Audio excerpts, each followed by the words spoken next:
ఆంధ్రప్రదేశ్ ఉప ముఖ్యమంత్రిగా బాధ్యతలు చేపట్టిన తర్వాత నుండి పవన్ కళ్యాణ్ క్రేజ్ ఏ రేంజ్లో పెరిగిందో ప్రత్యేకించి చెప్పనవసరం లేదు. పేరుకి ఉప ముఖ్యమంత్రి, కానీ ఆయన పనితీరు ముఖ్యమంత్రి స్థాయిని తలపిస్తుందని దేశవ్యాప్తంగా ప్రశంసలను అందుకుంటున్నాడు. కేవలం తెలుగు రాష్ట్రాల్లో మాత్రమే కాదు, నార్త్ ఇండియాలో కూడా గత ఏడాది నుండి ఆయన పేరు ఏ రేంజ్లో మారుమోగిపోతుందో మనమంతా చూస్తూనే ఉన్నాం.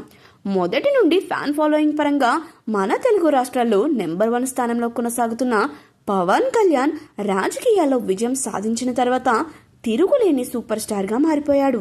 ఆయన తదుపరి చిత్రాలు హరిహర వీరమల్లు, ఓజీ కోసం అభిమానులు ఎంతలా ఎదురు చూస్తున్నారో ప్రత్యేకించి చెప్పనవసరం లేదు. ఇదంతా పక్కన పెడితే సంక్రాంతి సంబరాల్లో ఎక్కడ చూసినా పవన్ కళ్యాణ్ మేనియానే కనిపించింది.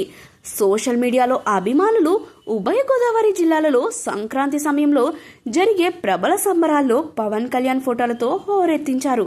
ఎక్కడ చూసినా ఆయనకి సంబంధించిన ఫ్లెక్సీలు, ప్రభలు, కట్అవుట్లు విరిశాయి. వీటిని ఆయన అభిమానులు సోషల్ మీడియాలో షేర్ చేస్తూ ఇది కోనసీమ కాదు, కళ్యాణ్ సీమ అంటూ పోస్టులు వేశారు. కోనసీమలో పవన్ కళ్యాణ్ తర్వాత మహేష్ బాబు మేనియా ఎక్కువగా కనిపించింది. మిగిలిన హీరోల ప్రభావం అంతగా లేకపోవడం గమనార్హం. అదేవిధంగా ప్రతి సంక్రాంతికి చిత్తూరు జిల్లాలో జల్లికట్టు సంబరాలు కానీ విని ఎరుగని రీతిలో చేస్తారు. ఈ సంబరాల్లో కూడా పవన్ కళ్యాణ్ మేనియానే కనిపించింది. అభిమానులు ఆయన ఫోటోలు పట్టుకుని ఊరేగింపు చేయడం, వాటికి సంబంధించిన వీడియోలు వైరల్ అవ్వడం వంటివి జరిగాయి. చిత్తూరు జిల్లాలో పవన్ కళ్యాణ్తో పాటు junior NTR, YS Jagan mania కూడా కనిపించింది.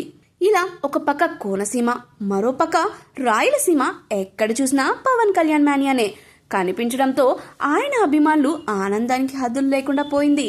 సీమ ఏదైనా మా కళ్యాణ్ బాబు రారాజే అంటూ అభిమానులు గర్వంగా చెప్పుకుంటున్నారు. ఇకపోతే ఆయన హీరోగా నటించిన లేటెస్ట్ చిత్రం హరిహర వీరమల్లు షూటింగ్ చివరి దశలో ఉంది. గత 2 రోజులుగా అన్నపూర్ణ స్టూడియోస్లో బాబీ డియోల్ మీద పలు కీలక సన్నివేశాలను తెరకెక్కిస్తున్నారు. పవన్ కళ్యాణ్ కి సంబంధించి ఇక కేవలం 4 రోజుల షూటింగ్ మాత్రమే బ్యాలెన్స్ ఉంది. ఈ నెలలోనే అది కూడా పూర్తి చేసి మార్చి 28న ప్రపంచవ్యాప్తంగా ఈ తెలుగు చిత్రాన్ని తమిళం, హిందీ మరియు ఇతర ప్రాంతీయ భాషల్లో గ్రాండ్గా విడుదల చేయబోతున్నారు.